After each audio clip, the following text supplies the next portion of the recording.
Ah, si hablamos de beta bloqueantes, ¿qué es lo que nos va a interesar? Nos va a interesar los efectos que vamos a tener en cada uno de nuestros órganos. ¿Qué mecanismo de acción vamos a tener con un beta bloqueante? Antagonista, competitivo, reversible, receptores beta, adrenérgicos. Si yo hablo de receptores beta, ¿qué órganos tienen por excelencia receptores beta? Beta corazón. ¿Qué beta hay en corazón? Beta 1. ¿Qué otro receptor tiene corazón? Muscarínico. El tono de mi corazón es muscarínico, siempre. ¿Por qué? ¿Por qué el corazón tiene tono muscarínico? Porque tiene que inhibirse porque necesita alguien que lo inhiba. Permanente que tenemos de nódulo Sinusal. ¿Y mi vaso qué tono tiene? Simpático. ¿Para qué? Asegurar retorno venoso. Sí. ¿Qué otro órgano tenemos con receptores beta? Músculo liso bronquial, beta 2. Músculo liso del vaso. Músculo liso uterino que responde más en útero grávido. Beta 2, músculo liso uterino. Intestino. Músculo liso intestinal. ¿Quién manda el intestino? Parasimpático. ¿Por qué? Para asegurar el movimiento peristáltico, ya sea que haya alimento o no haya alimento, hayas comido o no, el peristaltismo tiene que estar. Bendiga, me falta aquí con su éter ahí. Este es beta 2. Acá tenemos al detrusor, pobre detrusor, bien bonito lo he dibujado. Receptor beta 2. También hay en músculo que no van a ser tan importantes. Y también hay a nivel ocular.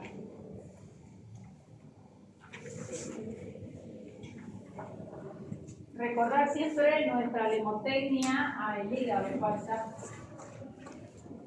con receptores beta 2, que el hígado era una excepción, ¿verdad? Recordar siempre nuestra lemotecnia. ¿Qué decía nuestra lemotecnia? Alfa estimula y beta inhibe, excepto el beta 1 que hay una estimulación. Entonces, si yo estoy bloqueando a los beta, ¿qué efecto voy a tener? Alfa estimula y beta inhibe. Si yo lo bloqueo, va a haber una estimulación, excepto en corazón. ¿de qué va a haber? Inhibición. Entonces vamos a inhibir a nivel cardíaco. ¿Qué es lo que inhibimos a nivel cardíaco? Las 4 propiedades cardíacas. Las 4 propiedades del corazón. ¿Qué es lo que voy a ver o medir? ¿Qué va a haber? Bradicardia. ¿Para qué usaría? Taquicardia. ¿Qué más? Taquiarritmia es más bonito que taquicardia. Taquicardia puede ser sinusal o no sinusal, ¿verdad? Eso ya vamos a ver en arritmia. Lo usaría vamos a poner taquiarritmias. ¿Cuándo más quiero disminuir trabajo cardíaco? A ver, sigamos pensando. ¿Es una angina de pecho? ¿Qué es angina de pecho? ¿Hay un dolor precordial? Sí. Quiero que piensen, no que lean apuntes. Quiero que razonen. Protector cardíaco. ¿Quién sabe qué es una angina? Fuerte. Infección de las arterias coronarias. Ya, las arterias coronarias dan oxígeno, ¿no ves? Entonces hay bajo débito de oxígeno y alto trabajo cardíaco. Es un corazón que trabaja mucho con un riego coronario bajo. Puede ser por un vasoespasmo, que mis coronarias hicieron esto muy relacionado a estrés, pacientes delgados, no colesterol ni triglicéridos. O que las coronarias tengan placas de ateroma y le obstruyen la luz. O un trombo que implantó ahí, ¿no? Que se escapó puede ser en aorta, que es grande, hay una placa de ateroma, sube la presión, saca el émbolo y va a las coronarias, que son chiquititas, y le obstruye toda esa zona. A ver, este es mi corazón, aquí sale la aorta. De aquí sale para la coronaria, derecha, izquierda, Si acá había un trombón, no, una placa de ateroma, puede elevar la presión y lo arranca. Y estos vasos son más chiquitos que ella. Entonces puede que se haya implantado ahí. Entonces a toda esta área no me dejó irrigación. Eso es infarto. Pero antes de infartar, si todavía le llega poquito, algo pasa de sangre, va a ser angina de pecho, caracterizada por el dolor precordial, generalmente irradiado al brazo izquierdo o a la barbilla o al otro brazo, puede ser también. Entonces vamos a pensar, ¿qué será angina de pecho? Mucho trabajo cardíaco con déficit de riego coronariano. ¿Por qué las coronarias pueden dar poco riego? Denme dos causas que les di recién. Un vasoespasmo. Un vasoespasmo coronariano o un trombo. O puede ser placas de ateroma también. Bien.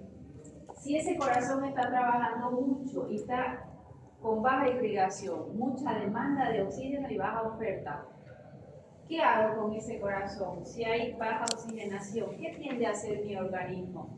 Simpático, taquicardia, para que trabaje más tratando de suplir.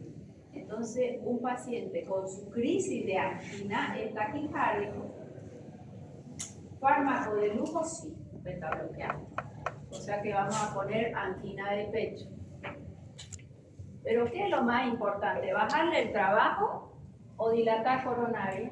Dilatar coronaria, y vamos a usar un nitrato nítrico que lo vamos a estudiar después. ¿Ya? Entonces, fíjense ese razonamiento. La angina, que es el problema coronariano, me lleva a taquicardia por compensación, tratando de llevar más volumen de sangre porque hay baja oxigenación, pero yo debo tratar coronario. Alguien dijo infarto por ahí. ¿Por qué en infarto? Porque se abriendo la obstrucción. ¿Pero le va a hacer algo a la obstrucción? Un infarto que acá este paciente se infartó toda esta área, Una es zona un cartón, entonces todo el corazón se contrae y esa área no. Puede infartar varias veces un corazón, sí, es por áreas diferentes. Si es masivo, chao. En el infarto, ¿qué tengo que intentar hacer? Reperfundir la zona. Tengo que intentar que el corazón trabaje menos, por eso me está bloqueando. No lo va a revertir el infarto. Infarto es ya isquemia, necrosis, muerte. Ese pedacito se murió. ¿Qué se puede hacer? Si ese infarto fue por un trombón, como este, y está dentro de las primeras horas, haces el electro y te das cuenta que es un trombón, está dentro de las primeras horas, hay todavía la chance de colocar endovenoso una sustancia derivada del estreptococo, se llama estreptoquinasa, y viene esa sustancia y me destruye al coágulo, se lo come. Entra por aquí y se lo come al coágulo. Si no ha pasado mucho tiempo, esto reperfunde y se recupera. Y decimos, el paciente respondió bien y se operó solo. ¿Qué tiene que pasar para eso? Que el infarto sea trombótico, que haya estado muy pronto en la emergencia con todos los estudios y que tengamos la estreptoquinasa, que no siempre la tiene. Si el infarto fue hace 3 días, no me sirve estreptoquinasa. Si fue ayer, no me sirve estreptoquinasa. ¿Ok? Y es un fármaco de riesgo también. ¿Por qué? Porque como él va a ir destruyendo, a veces el paciente empieza a sangrar en otras áreas y lo descompensa y puede morir. Es una chance. ¿Qué otra opción hay? Pasaron ya 3 días, ahí está el trombo, toda esta área está morida, como un cartón, está muerta. Entonces le dicen al paciente, lo vamos a estabilizar, lo vamos a programar y vamos a hacer una revascularización cardíaca. Y ahí se saca una verita, ya sea mamaria o femoral, y aquí vamos a colocar, si esta coronaria va bien, que dibuja tan mal la doctora que da pena, ya. De ahí vamos a lanzarle un puente hasta ahí.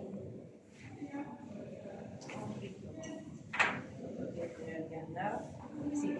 Vamos a, de aquí, esa venita que saqué, o esa arteria, perdón, pequeñita, la voy a sacar de aquí y la costuramos acá. Y empieza a llegarle sangre y entonces recupera, no siempre al 100%, pero recupera bien. ¿Qué hay que hacer para hacer eso? Dicen los pacientes, me operaron a corazón abierto. Ok, tienen que abrir. Vamos a pensar, esperamos un segundito. Para hacer esa cirugía, cuando ya tienen su arteria lista, hay que parar el corazón. La sangre que llega al corazón va a una bomba de reperfusión para oxigenarse fuera del cuerpo. El cirujano costura a un lado, costura al otro. Son como con unos microscopios en los ojos. Son esas cirugías, tienen que usar el menor tiempo posible. Es una cirugía de alto vuelo. Cuando ya está, esa sangre la van a volver al corazón y al corazón le hacen sus toques eléctricos para que vuelva a latir. Es una cirugía de revascularización.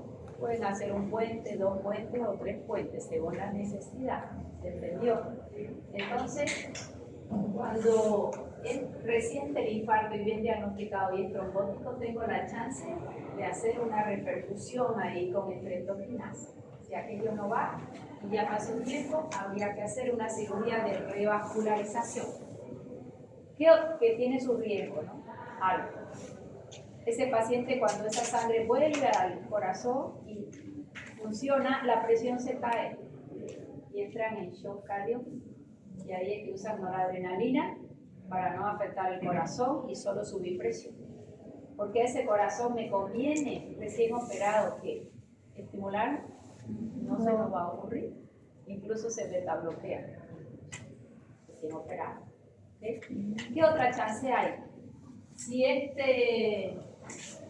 esa isquemia que hay ahí fue porque esta coronaria hicieron vasoespasmo, tan chiquitita, tan llena de placa, meten y ponen un stent. Un stent va a ser ahí ¿qué se llama? Es un instrumento que lo colocan y él hace eso y queda expandida esa coronaria, ya no me va a hacer eso. Pueden poner 1, 2, 3, lo necesario. Dicen que dura 10 años porque como es un cuerpo extraño, el organismo intenta cerrarlo, pero generalmente dura mucho más. ¿De acuerdo? Entonces les he dado 3 opciones. Dijimos que era angina de pecho, mucho trabajo cardíaco y el problema en coronaria. Si hay mucho trabajo cardíaco, para eso yo voy a beta bloquear, pero tengo que trabajar con coronaria. Si solo es angina, dilato coronaria. Si esa coronaria tiene un trombo, va a infartar. Si hay infarto, tengo la chance de hacer estreptoquinasa si es un trombo. Si no es un trombo y es vasoespasmo, colocamos stent. Y si ya se infartó, revascularización cardíaca. En todos los casos, yo necesito que el corazón trabaje menos. ¿Quién me va a ayudar a que el corazón trabaje menos? El beta bloqueante. ¿Se entendió? ¿Querías decir algo? Esa operación que está explicando se llama el bypass. Es un bypass. Puede ser un bypass, 2 bypass, 3 bypass, lo que precise el paciente. Muchas veces soluciona muy bien. Más yo siempre voy a la causa de todo, ¿no? Esa cirugía lo mejora al paciente. Pero también hay el bypass estomacal para los oídos. Sí, eso es otra cosa. Hay también, ¿no? Claro, el bypass es diferente a cortar, ¿no? Cuando enchufa de aquí directo al intestino, entonces baja, el tránsito es mucho más corto y esos pacientes van a tener diarrea y van a empezar a bajar de peso, es otro problema. Pensemos un poco. Si yo le pregunto, ¿por qué se infartó? ¿O por qué tiene angina? Por la mala No alimentación, ¿y qué yo tengo que hacer para ayudar a mis coronarias? Que ustedes lo tienen que hacer desde joven. ejercicio, Endotelio saludable. Endotelio ¿Qué saludable. es endotelio saludable? hacer Porque ejercicio. yo como, aunque sea flaca, no me puedo ir a comer una hamburguesa con una Coca-Cola, con unas papas fritas. No es un tema de, yo soy flaca. Hay gente flaca que se come todo y es su genética. Allá se ríe alguna que la conozco. Yo creo que le doy de todo de comer a esa flaca y no ven por eso. Esa es ella. Pero no por eso va a comer chocolate, papa frita, hamburguesa y no hacer ejercicio. ¿Qué hace el ejercicio? Recirculación, entonces el endotelio se renueva. Eso lo tienen que cuidar desde joven en todos sus pacientes. Aunque no sea hipertenso, aunque todavía no haya angina, eso va a... ¿Se entendió? Bueno, vamos con esto. Taquicardia, taquiarritmia, angina de pecho. Post-infarto lo puedo usar, es el fármaco de oro. Porque en el infarto no lo voy a bloquear.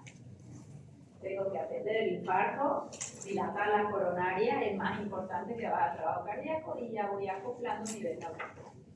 ¿Cuánto más usaría yo una disminución de trabajo cardíaco? Cuando ya se recuperó del infarto de Sí, miocardio. hemos puesto post-infarto o de miocardio. ¿A quién más le bajo frecuencia cardíaca? A un paciente ansioso. Fuerte. A un paciente que tiene ansiedad.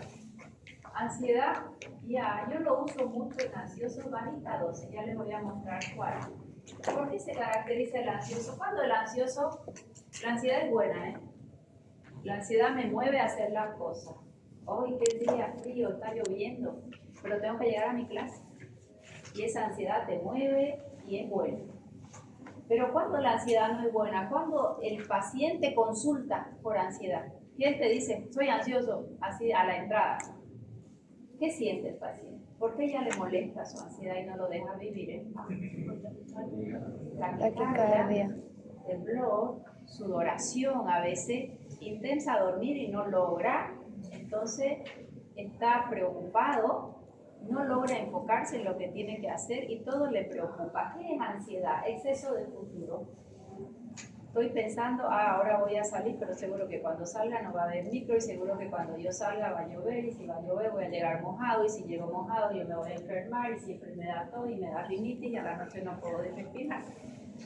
Y están sentados en el aula, pero el ansioso ya lo pensó todo, ¿no? Y más si tienen un poquito más de obligaciones que ustedes, que tengan sus hijos, que tengan su casa, que tengan que alimentar una familia, un día de lluvia, que el auto se te queda si tenés auto y si no tenés auto no va a pasar el micro ni el taxi.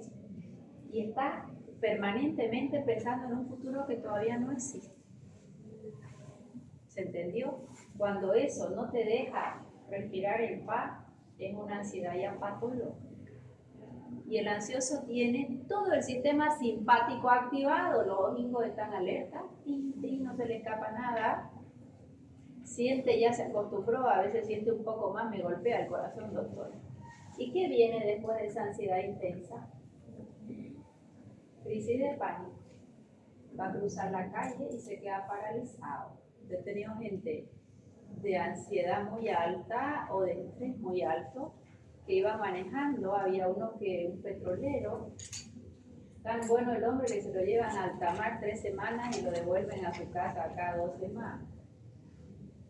Y me dice, doctor, iba manejando y sentí una sensación de muerte. Y logré parar la camioneta a un lado y ahí llamé que me vengan a buscar porque no era capaz ni de moverme, quedé paralizado. Esos son ataques de pánico. El paciente queda paralizado, él iba manejando, otros no dan un pie para cruzar la calle o se quedan paralizados. Eso ya es un exceso de ansiedad, lo llevan siempre a la emergencia, le hacen toda la prueba y el corazón chalinga. Él es bastante atlético y hace ejercicio. ¿Ok? Esa es la ansiedad. La ansiedad generalmente termina en ataques de pánico. Si yo hablo de ansiedad, ¿qué sistema se estimula? ¿Simpático o parasimpático? Simpático. ¿A quién lo tengo que bloquear? ¿Qué fármaco puedo usar? Beta-bloqueano. Ojo, paciente no tiene grandes taquicardia, voy a usar dosis bajitas, ansiolíticas. Cuando un político va a dar toda una charla a una gran cantidad de personas, ¿será que yo voy a escucharlo atentamente si él empieza a hablar? ¿Pide parte del oxígeno? Yo lo siento nervioso, ¿cierto? Voy a perder confianza en el oro. ¿Qué se toma? Un propanolol.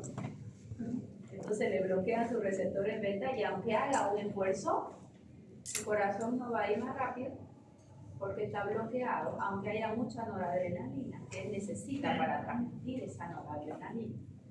Yo tengo un paciente, no sé si les conté a ustedes o al otro grupo, que un día me llama la hija y me dice, está mi papi, doctora, en la emergencia porque tenía mucho dolor de estómago.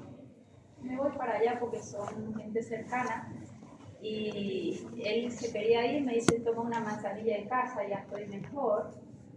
Y le tocó una médica de lujo, yo trabajé con ella en la emergencia y en la terapia de Caja Nacional y me dice, venga para acá doctora y mire, él se está infartando. A veces el infarto da como un dolor abdominal. Ay, una úlcera, una gastritis, dice uno, no hay. Cuando da aquí es más fácil ir por el corazón, ¿no ves? Pero acá vas al gastro, te tomas un tecito, a ver qué te pasa. Y lo vimos y estaba infartando, efectivamente, ya lo trabajó muy bien, lo estabilizan y se programa cirugía de revascularización porque eran 2 o 3 múltiples pequeños, ¿no? Entonces no eran trombos, fue vasoespasmo. Le operan, a las 2 o 3 semanas salió muy bien, tenía creo que 2 o 3 bypass y él corría, 70 años tiene, ¿no? Pero le encanta la velocidad, le fascinó siempre a ver qué corre su hijo, pero ya de la cirugía pasó más de 2 años, ya se olvidó de la cirugía, tiene su medicación, tiene buenos hábitos, es delgado, estresado como todo, pero va bien. Y un día me dice en la consulta, le voy a hacer una pregunta, doctor. A mí me encantaba salir a correr y sentir esa adrenalina por mi cuerpo. Eso es gratificante, eso secreta dopamina, la velocidad en esas personas, por eso son amantes de la velocidad. Y el otro día me dice, si bien ya yo no corro, lo agarré el auto de mi hijo y disparé, me dijo cuando nos fuimos al rally, y alcancé la velocidad que alcanzaba siempre, pero yo no sentí eso, yo no sentía en mi corazón esa adrenalina, ahora no la siento. ¿Por qué? Porque estaba beta Porque estaba bloqueado. beta bloqueado. ¿Se entendió? ¿Qué les he querido decir? Que la adrenalina él la subió, porque la velocidad te sube la adrenalina. Pero ¿dónde va a actuar? Donde tenga receptores. Y si yo lo bloqueo, no va a haber. Otro día llegó al gimnasio y habían 3 o 4 señoras que son amigas mías o pacientes capaz. Y venga, doctora, usted nos va a sacar de la duda. Hemos leído que si vamos más rápido en la caminadora, vamos a gastar más calorías y aquí la máquina nos lo dice. Entonces hemos hecho una competencia entre las 4 y ya hemos subido a tanto la velocidad y ella sube a 90 su frecuencia, ella a 82 y esta nuestra amiga no sube de 60. ¿No? Entonces ella va a gastar menos calorías porque tiene menos latidos por minuto y queremos bajar de peso todas, ¿no? O sea, era una competencia de las buenas. Y le digo, dígame su medicación, y que era un beta bloqueante. Aunque ella suba y se estrese y ponga más velocidad que las otras, no va a alcanzar frecuencia cardíaca alta. ¿Por qué? Porque está beta bloqueado. Entonces esos pacientes muy estresados, si le ponen un beta bloqueante, protege su corazón bastante. Queda clarinísimo. ¿Y qué va a pasar? Me preparé una agüita y la dejé en la cocina. ¿Qué va a pasar si este paciente beta bloqueado llevaba 2 años beta bloqueado? Un buen día va a la caja y le dijeron no hay medicamento, vuelva la otra semana. Se pone enojado, si tiene plata ni lo va a comprar. Vamos a esperar que llegue. Para eso yo pago mi seguro, ¿no? No toma la medicación, ¿qué va a pasar con él? ¿Qué va a pasar con él? Al mínimo estrés puede...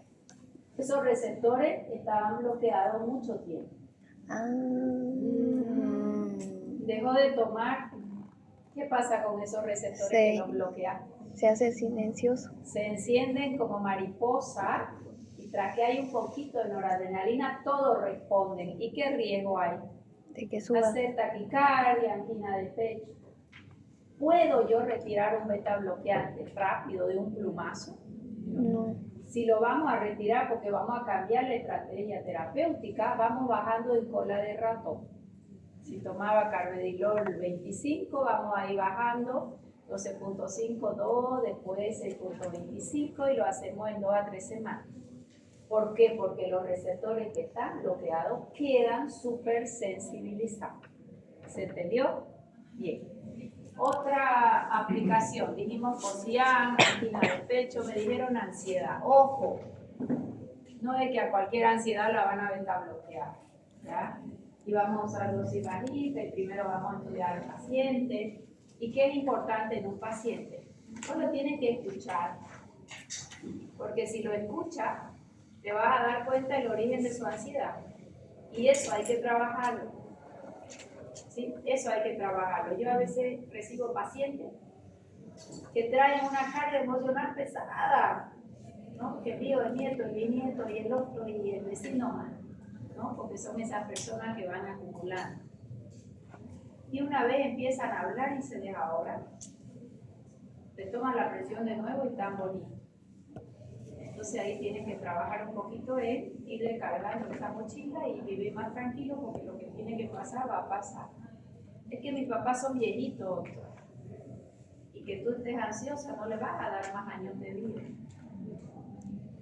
¿Ok? Agradece que los tienes y que tú puedas estar hasta el día que puedas atenderle y darle la mejor calidad de vida. Nos vamos cargando de ansiedad sin salida. ¿Me dejo entender? Si esa ansiedad va a mejorar la vida de alguien en buena hora, pero a veces es mejor tener un poquito más de equilibrio mental para ir mirando lo que se puede hacer, ¿ya? Escuchar al paciente es importante. 50% de tu tratamiento es escucharlo, porque hoy nadie escucha a nadie. Cuando tu abuelo quiere contarte algo ahí en la reunión de la familia, ¿qué haces con tu abuela? Disparas como marrano porque estás apurado, porque tenés que estudiar, porque ya te sentaste el domingo a churrasquear 2 horas y vos no tenés tiempo porque sos estudiante de medicina, ¿no? Entonces no me puedo sentar a escuchar las historias de mi abuela. ¿Se entendió? Y esos pacientes van acumulando mucha ansiedad. ¿Qué otra patología tengo que bajar trabajo cardíaco?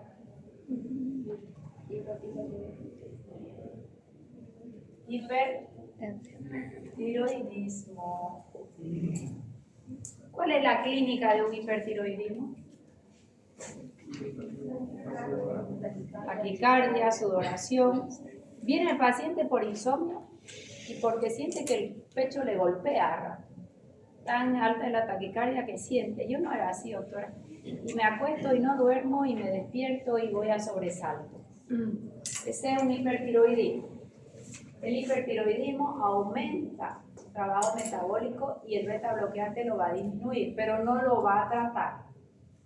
Si es hipertiroidismo, hay mucha hormona tiroidea. ¿Qué tengo que hacer? Bloquear sus receptores de la hormona tiroidea hasta compensar el paciente. Pero como su clínica es mucha actividad del simpático, le ayudo bloqueándolo, pero no voy a curar ni tratar el hipertiroidismo. Hipertiroidismo, el tratamiento es otro. Esto solo es para acompañar sintomatología. Beta bloqueante también, muchas veces, no siempre, en migraña se utiliza también. ¿Qué tipo de migraña? Aquel que come su chocolate, comió de todo y sabe que si come mal le da migraña, a ese. O al que ni desayunó, siquiera ni comió, está en su oficina, un estrés de aquello, llega a su casa, se relaja un poquito y ahí empieza la migraña. No quiero llegar a casa, dice, porque en el día estoy bien y tras que llego a casa me da migraña. ¿Qué tipo de migraña es? Mientras está en la oficina, su adrenalina, y son los banqueros, eso con mucha frecuencia, ¿no? Los de alta gerencia. Vasoconstricción por adrenalina. Llega a casa, ya se saca la ropa, los zapatos, se tira en su sillón y el parasimpático empieza a hacer vasodilatación. Y a nivel cerebral, esa inestabilidad vasomotora de vasoconstricción, vasodilatación, la migraña, empieza su aura y empieza su crisis. Ni siquiera se acordó de comer por estrés. O sea que no es una migraña alimentaria. Migraña por estrés. ¿Betabloqueante le sirve? Sí. Tienes que betabloquearlo. Más A mí me gusta mucho trabajar magnesio ahí. ¿Por qué? Porque el magnesio evita esa vasoconstricción, vasodilatación y le da cierto grado de estabilidad al músculo liso. Magnesio dosis alta, ¿ya? El magnesio, siempre les digo, el inorgánico se absorbe poco, un óxido, un carbonato, un cloruro. Tiene que estar prendido a un aminoácido para que recién se absorba mejor a un 40% contra un 10%. No se absorbe al 100% niquelado con magnesio, ¿ya? O sea que si da 100 miligramos se absorbe 40. Si da 200 se absorben 80 y a veces viene con su frasco. Esto es de 1000, doctora. Tomo 1000 de magnesio. Le da la vuelta al frasco y atrás dice una dosis, 2 cápsulas. 2 cápsulas hacen 1000. Y de los 1000 solo se absorbe el 40%. ¿Se entendió? Ya. Bien. Esas serían las indicaciones. ¿A qué paciente no lo beta bloquearían? Una bradicardia. Perfecto. Entonces ya está claro dónde vamos a usar. Esa es la indicación de oro. Músculo liso del bronquio. Alfa estimula y beta inhibe. Y si yo lo bloqueo, estimula. ¿Qué haría el músculo liso del bronquio? Una estimulación. Broncoconstricción. Uso clínico. La suegra no es buena, le regalan un poquito. Y el postre. Broncoconstricción. Solo está contraindicado asma, EPOC, antecedente de broncoespasmo. Si yo no soy ni alérgica, ni asmática, ni tengo EPOC, puedo tomar el beta bloqueante y no me va a hacer nada. Algunos pacientes un poco de tosecita, pero el que ya tiene su antecedente seguro le hace broncoespasmo. ¿Está clarísimo? Ya. Los demás generalmente no van a tener nada. Doctora, y en ese caso de un paciente con EPOC que queremos disminuir el trabajo cardíaco, ¿qué otro fármaco utilizamos? Vamos a esperar al final de la clase. Vamos a ver los nuevos beta bloqueantes. Hay otros inhibidores cardíacos también, no es el último, no es el único. Tenés amibarona, tenés bloqueantes de canales al calcio, bloqueantes al sodio. Antiarrítmicos son 4 grupos. El primer grupo es bloqueantes de canales al sodio, ¿ya? Y ahí está la lidocaína, ipramina, quinidina. Después el grupo 2 son beta bloqueantes. El grupo 3 es un fármaco solito que se llama amibarona, que tiene el mecanismo de acción de toditos los antiarrítmicos, bloquea el sodio, al calcio, al potasio, al tiboquina. Y los últimos antagonistas del calcio. O sea que este no es lo único. Pero ya vamos a ver que los nuevos beta bloqueantes, esto me lo soluciona. ¿Está bien? Buena pregunta. Músculo liso del vaso. Alfa estimula y beta inhibe. Y si yo bloqueo, muy bien, va a haber una estimulación. Y yo voy a entrar en vasoconstricción. Voy a hacer un asterisco, ¿ya? Al vaso. ¿Por qué? Primero que los beta no son en alta densidad, son los alfa los que mandan. Segundo, que esa vasoconstricción se produce y es leve, de baja intensidad, y dura pocos días. Me lo anotan porque se lo voy a preguntar. Va a durar pocos días. Va a durar pocos días. Y luego, por un mecanismo no muy bien conocido, probablemente relacionado al óxido nítrico, ¿qué hace el óxido nítrico? Vasodilatación.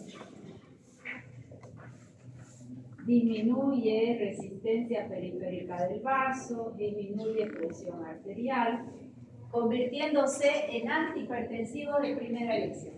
Fantástico. De ahí para adelante siempre antihipertensivo. Repito. Por mecanismo de acción va a haber una estimulación y una vasoconstricción. Leve no es que va a ser un pico hipertensivo. Leve y poquitos días, 2, 3, 4 días, y después la presión la baja siempre. Probablemente por el óxido nítrico, probablemente. ¿Ya? Y está dentro de la lista de antihipertensivos de primerísima elección. Peor si es ansioso. Primera elección. ¿Está bien? Si yo le digo antihipertensivo, ¿con quién empezaría? Diurético, IECA, ARA2, beta bloqueante. Son los 4 grupos más usados, ¿ya? Útero grávido. En el útero funcionan, pero en el grávido hay más actividad. Alfa estimula y beta inhibe. Si yo lo bloqueo, ¿qué significa estimular el músculo liso uterino? Aumento, frecuencia de contracciones uterinas. ¿Qué va a provocar? Aborto o amenaza de parto prematuro. Bien. Provocando aborto o amenaza de parto prematuro. Contraindicado en el embarazo. Acá indicación es hipertensión arterial, ¿verdad? Para hipertensión, para todos estos usos y contraindicado en embarazo. Sigamos con el intestino. Si yo les hago liberar noradrenalina todingo, ustedes ahorita. El intestino de todos nosotros se va a comportar igual. Cuando vos te estresas, ¿qué hace tu intestino? Más trabajo, ¿el tuyo? ¿Quién dispara al baño por un estrés severo? Más el mismo estrés en otro paciente le puede hacer estreñimiento más bien. A veces tomo examen. Doctora, ¿me deja ir al baño un segundo? Ay, amigo, madre, yo me río porque yo soy así, ¿no? Cuando yo he tenido esas noticias muy terroristas, no he podido ni pensar hasta no entrar al baño con una diarrea terrorista. ¿Por qué? Porque el intestino se mueve. O sea que, ¿qué quise decir? A todos les liberé adrenalina, noradrenalina. Más aquí estimuló y acá inhibió. Hay variabilidad genética. Ya puede ser estimulación o inhibición, lo dejo así. Por eso en su prospecto o en el libro dice, betabloqueante puede hacer estreñimiento o diarrea. ¿Cómo si somos buenos? Yo pensaría que a nadie la atropina le va a hacer diarrea. A nadie, ¿no? A nadie le va a hacer diarrea atropina. Nadie es nadie. ¿Por qué? Porque va a bloquear el receptor muscarínico y ese es el que manda ahí. Si yo lo bloqueo, te va a quedar quieto. Sí. ¿Se entendió? Pero acá, esta es variabilidad genética. Le van a poner ahí. Puede haber estreñimiento, puede haber diarrea. Músculo detrusor de la vejiga. Alfa estimula y beta inhibe. Si yo lo bloqueo, hay estimulación en el detrusor y relajación en el esfínter. Alfa estimula, beta inhibe, hay una estimulación. Estimulo el detrusor y relaja el esfínter. ¿Para qué usaría? Para relajo del esfínter. Retención urinaria. Favorece la micción. Favorece micción. Favorece. Usaría retención urinaria, pero pensemos un poco. ¿Qué es lo que yo tengo que ver primero? ¿Por qué la retención urinaria? ¿Ya? Eso es lo más importante, porque no es que esto le va a solucionar la vida. ¿Y a qué precio? Ciérrenme la puerta porque estos de anestesio ahorita se van a entrar. Disminuye frecuencia cardíaca, puede hacerle un broncoespasmo, puede bajarle la presión arterial. O sea que no es una indicación de hoy. ¿De acuerdo? A nivel ocular, disminuye la presión intraocular. Disminuye la presión intraocular y ahí es que vamos a usar el antimolor. Disminuye presión intraocular. Tienen glaucoma. Y a nivel hepático, siempre les hago yo un asterisco porque nuestra limotecnia de alfa y beta aquí no funciona, ¿verdad? Alfa estimula y beta inhibe. Si yo lo bloqueo, estimularía, pero acá hay una inhibición. ¿De quién?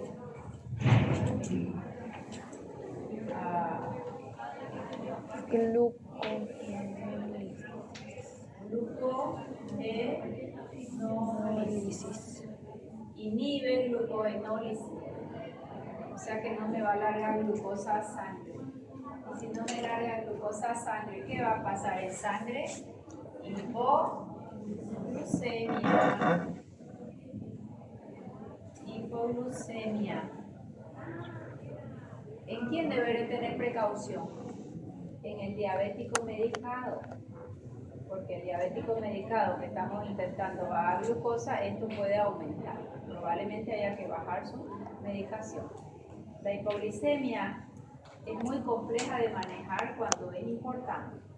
Cuando el paciente está despierto, le da una sensación de frío y él sabe que debe llevar un dulce a la boca, principalmente el que usa insulina.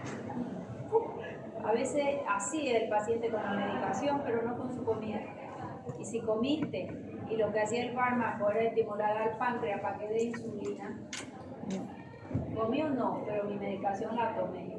Esa medicación no se toma si no comió. Ese tipo de fármacos que son estimulantes del páncreas se llaman secretagogos. Yo le digo al paciente, la va a comer, lo va a tomar al primer bocado, con el primer bocado. ¿Por qué? El médico siempre le dice 15 minutos antes de comer. De modo que cuando usted coma ya el páncreas le dé insulina. Y se lo tomó y alguien lo llamó por teléfono, se enojó, se fue y no comió. ¿Es usual o no que te enoje, que te levantes? Mi mamá se levantaba de la mesa y ese era nuestro mayor castigo. No gritaba, no almorzaba con nosotros y ese era su castigo que nos hacía de pequeño. Entonces, si te habías portado mal, provecho decía, se levantaba y levantaba su plato y no comía. Si hubiera sido diabética y se tomó la medicación, ¿qué va a pasar? Va a ser hipoglicemia, importante. ¿Se entendió? Estos fármacos hacen hipoglicemia. Bien, esos son sus efectos más importantes. ¿Para qué lo voy a usar? Taquiarritmia, angina de pecho, infarto, ansiedad, hipertiroidismo, profilaxis de migraña, no son antimigrañosos. Antihipertensivo de primera elección, aquí no es un efecto fantástico, y para el glaucoma. ¿Lo usaría yo aquí para hacer hipoglicemia? No. El diabético no. ¿Por qué? Porque va a dar bradicardia, va a dar broncoconstricción, va a dar hipotensión. ¿Se entendió? El diabetes vamos a usar los productos. Bien. ¿Cómo los vamos a dividir para su estudio? Los vamos a dividir en dos grupos primero. Aquí voy a poner no cardioselectivos y aquí voy a poner cardioselectivos. Y vamos a pensar, cuando mi mecanismo de acción es bloqueo, competitivo, reversible, receptores beta, ¿cuántos tipos de beta hay? Beta 1, beta 2 y el beta 3, tejido adiposo, que todavía no lo tenemos fármaco, ¿no? Beta 1 y beta 2. Si yo digo no cardioselectivo, ¿a qué receptores va a bloquear? No cardioselectivo. Va a bloquear. El beta 1 siempre bloquea en la misma intensidad que el beta. Y si bloquea el beta 2, ¿qué efecto adverso voy a tener? Broncoconstricción, puede haber un aborto, puede haber hipoglicemia. ¿Se entendió? ¿Y qué significará cardioselectivo? Beta 1. Beta 1 mayor que beta 2. El beta 2 sí va a estar, pero en menor intensidad. ¿De acuerdo? ¿Quién va a tener más efectos adversos? ¿El cardio selectivo o el no cardio? El menos efecto adverso, el cardio. ¿Cuál darían en ansiedad? ¿Uno cardio o uno no cardio? Un cardio. Cardio, solo ansiedad, tengo taquicardia, no tengo hipertensión, no tengo nerviosismo. ¿Le doy uno? No cardio selectivo, que bloquee todos los beta que pillen esos caminos. Si solo tengo taquicardia, un cardio selectivo. Si tengo taquicardia e hipertensión, ¿qué le doy? No cardio selectivo. ¿Entendió? Bien. Esa clasificación la vamos a volver a subclasificar. Y aquí voy a poner sin ACI. Y aquí voy a poner con ACI. Acá lo mismo, voy a poner sin ACI. Y acá voy a poner con ACI. ¿Qué significará ACI?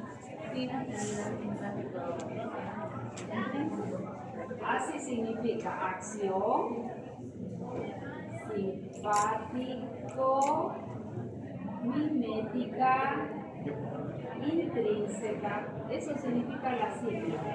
A ver, vamos anotando, ahora lo vamos a explicar. Acción simpático-mimético. ¿Qué es simpático-mimético? ¿Que hace lo mismo que el simpático o lo opuesto? ¿Y simpático-lítico?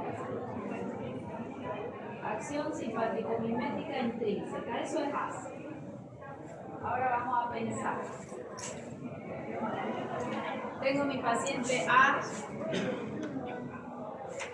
que en el día le va a subir su presión a las 7 de la mañana, 150-100.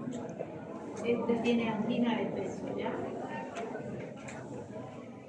De ahí todo el día estuvo bien, al día siguiente a las 22 horas está mirando su novela, le llama a alguien por teléfono, era agricultor y no llovió mucho, no sé cómo era los agricultores. El tema es que la cosecha no va bien y ahí sube a 160-100. Ese tiene angina de pecho. Los otros horarios, su presión está bonita. ¿Okay? Si yo doy un fármaco sin ACI, no, vamos a empezar a ver. Ese paciente tiene 2 o 3 picos de hipertensión en el día, o solo cuando se altera, cuando sube la escalera, cuando se pone a hacer algo en casa, esa es la angina. Pero después su presión está bonita. Si el fármaco tiene ACI, acción simpático-mimética intrínseca, solo va a bloquear los receptores beta cuando ellos estén activados. El simpático está en ese horario haciendo inhibición. A ver de nuevo. Que el fármaco tenga ACI significa que solo va a bloquear receptores beta cuando el simpático está activo. Si yo les pregunto en ese paciente, el simpático, ¿está activo en qué horario? A las 7 y a las 10. En el medio estaba bonita su presión y no toma nada. El fármaco que tiene ACI solo va a bloquear cuando él se haya elevado su presión o su frecuencia cardíaca. Tomó su medicamento, hoy no va a haber ni un pico hipertensivo, no se activa el simpático, le va a respetar su presión y su frecuencia. A que haya un pico, ahí va a bloquear. Y el que no tiene ACI, le da el beta bloqueante y empieza a bajar la presión y a bajar la frecuencia, se activa quien se activa. Un fármaco sin ACI, le doy a todito antes de la hora, a todo le va a bajar frecuencia y presión. Independiente si el simpático de ustedes está activo o no. ¿Se entendió? ¿Cuál es más protector cardíaco? Con ACI. ¿Cuál es más caro? Si el no cardioselectivo sin ACI, que es el más activo, que es el propanolol, vale $1, el cardioselectivo con ACI vale 10. ¿Cuál te va a dar la seguridad social? ¿El sin ACI? ¿Cuál es el mejor medicamento para el paciente? El que tiene. ¿Qué hago dándole que él haga un esfuerzo sobrehumano y se controle un mes y el segundo mes sabes que no va a poder tener el dinero? Entonces controla con lo que tiene. ¿Se entendió? Eso se lo meten en su cabeza. El mejor fármaco es el que puede pagar el paciente. Busca de todo lo que hay, lo más económico y va controlando. ¿Qué hay en fármaco? Muchas veces lo más nuevo tiene menos efectos adversos. Vamos a ver si razón. ¿Quién tiene más riesgo de hacer bradicardia? ¿Un fármaco con ACI o sin ACI? Sin ACI va a ser siempre bradicardia, va siempre a bajar. En cambio, el que tiene ACI, ¿cuándo va a entrar? Solo cuando el simpático se activó. ¿Quedó clarísimo? Ahora vamos a ponerle nombre. Lo más activo es un cardioselectivo sin ACI. Y es el propanolol. A mí me encanta propanolol, bueno, bonito y barato. Propanolol viene de 20 y de 40 miligramos.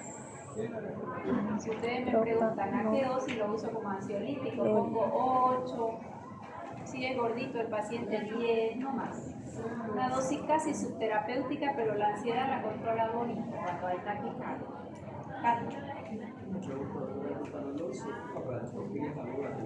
¿Para qué? ¿Por qué? Porque puede haber varices esofágicas y va a disminuir la presión arterial. Pueden tener también, ¿qué se llama? Insuficiencia hepática. Yo no sé por qué en el consultorio siempre les va a pasar. Si hoy viene un paciente con una patología inusual, vienen 2 o 3 iguales. Y un día me llega una paciente con una insuficiencia hepática por hepatitis B, porque ella hizo una cirugía y le pusieron sangre con hepatitis B, lamentablemente. ¿Ya? O sea que fue una iatrogenia. Pero alcanzó a hacer tratamiento, más el hígado queda en observación. ¿Okay? Son tratamientos muy caros y alcanzaron a hacérselo porque fue una iatrogenia. Y esta otra paciente hace una hepatitis el mismo día y la misma edad las dos. Hepatitis autoinmune, esa está con cirrosis. ¿No? Tenemos ascitis, varices esofágicas y ahí usamos propanolol. No es ni por hipertensa ni por taquicardia, sino para disminuir presión por las varices esofágicas. Esa es otra indicación, ¿verdad? Propanolol de 20 y de 40 se puede usar hasta 480 miligramos día, semivida corta, lo podemos usar hasta cada 8 horas, cada 12 horas según necesidad. Propanolol, nadolol, sotalol, la que usamos es propanolol.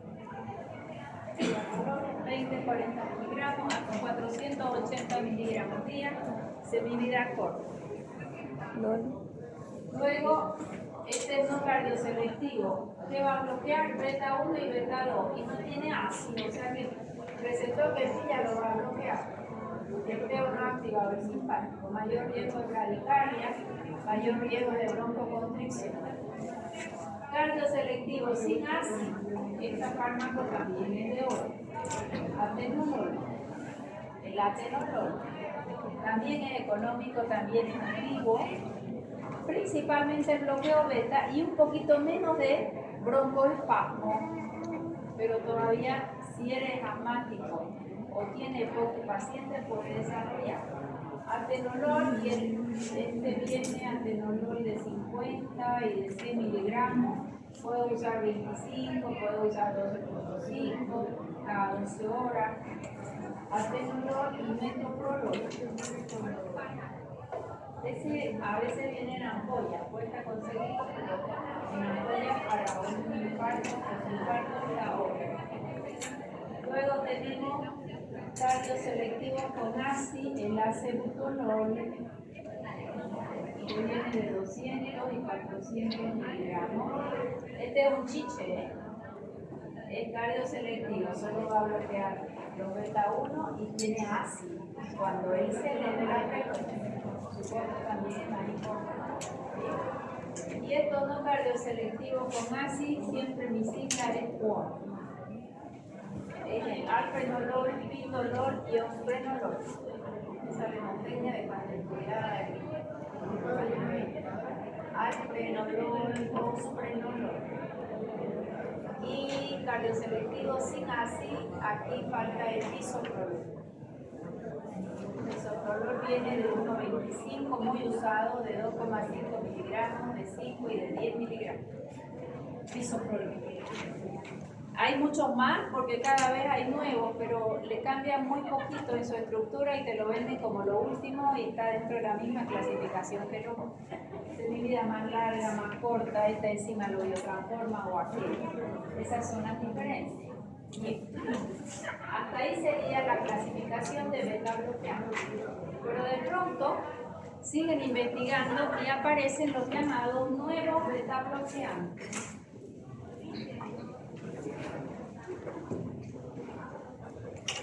Yo voy a poner el mecanismo de acción y ustedes me van a decir qué efecto vamos a tener.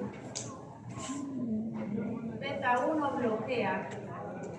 ¿Qué efecto voy a tener? Beta 1. Bloqueo beta 1 disminuye las 4 propiedades y ahí están todas sus indicaciones. Disminuye las 4 propiedades cardíacas. En beta 2 que hacían todingo esto, bloqueaban, ¿verdad? Los nuevos en beta 2 son agonistas. Si son agonistas en beta 2, ¿qué va a hacer en bronquio? Broncodilatación. ¿Qué va a hacer en útero? Disminuir la frecuencia. Disminuye con frecuencia de contracciones uterinas y se usa como topolítico. Topolítico es disminuye frecuencia de contracciones. La presión la baja desde el comienzo. No hay este problemita de vasoconstricción inicial. Ya. Y aquí en lugar de hipoglicemia puede haber hiperglicemia. Son agonistas beta. Eso hace que los efectos adversos que tenía el beta bloqueante se quedan minimizados o disminuidos. Y tiene un extra. ¿Cuál es el plus? ¿Quién controla la presión arterial de preferencia? Adivinen qué le hace al alfa, agonista o antagonista. De remate son antagonistas alfa. Estos son los favoritos. ¿Por qué? Me protegen al corazón y me bajan la presión y sus efectos adversos son mínimos. ¿Se entendió? ¿Quién sabe de quién estoy hablando? Carvedilol. Carvedilol viene 6,25 miligramos. 6,25 por 2. 12,5. 12,5 por 2. 24 le voy a dar. ¿Quién dio 24? 24.5 por lo de No, porque 12.5 por 2 es 24. Y 0,5 más 0,5 1, 25. 50, 51. Vamos a ver si llevan 51. 6,25, 12.5 y 25 miligramos. Siempre empezar con dosis baja. ¿Por qué? ¿Qué pasa si yo bloqueo el alfa? Mamma mía, la presión cae. Aquí la presión va a disminuir y ya no tengo el broncoespasmo ni la tosecita. Y acá protejo el corazón. Carvedilol, labetalol. Carvedilol, labetalol. Uno me falta. Estos dos los tenemos, el otro no lo tenemos. Ya me voy a acordar. Labetalol lo tenemos en ampolla. No me acuerdo ahorita de cuánto. Labetalol busto. Vamos a pensar. ¿Qué pasa si tu paciente está embarazada y es hipertensa? No le puedo dar diurético, no le puedo dar IECA, no le puedo dar ARA2, no le puedo dar estos beta-bloqueantes. ¿Qué le dábamos? Vimos la clase anterior. Alfa-metidona. Ya, pero nos hizo preeclampsia. ¿Ya? Entonces tengo que aumentar. Y cuando hacen preeclampsia puede haber amenaza de parto prematuro también, o sea que hay aumento de frecuencia de contracciones. Necesito bajar las contracciones y bajar la presión. Para eso uso la beta-2. La beta-2, porque el efecto en beta-2 es agonista. Disminuye frecuencia de contracciones uterinas, bloquea alfa, disminuye presión arterial, disminuye trabajo cardíaco. Lo que los antiguos beta-bloqueantes están contraindicados en embarazo, acá es una buena indicación en hipertensión con amenaza de parto prematuro. Labetalol, celiprolol es el que no podía no acordar. Celiprolol, pero usamos carvedilol y labetalol. Labetalol lo tenemos en ampolla. Bien. Beta bloqueantes nuevos es como que se separarían de los antiguos. Lo único que tienen en común es el bloqueo beta 1. Todo que se llame beta bloqueante disminuye trabajo cardíaco. Eso tiene que estar extremadamente claro. Los antiguos con estos efectos adversos, más los nuevos tenemos gran ventaja. ¿Quedó claro?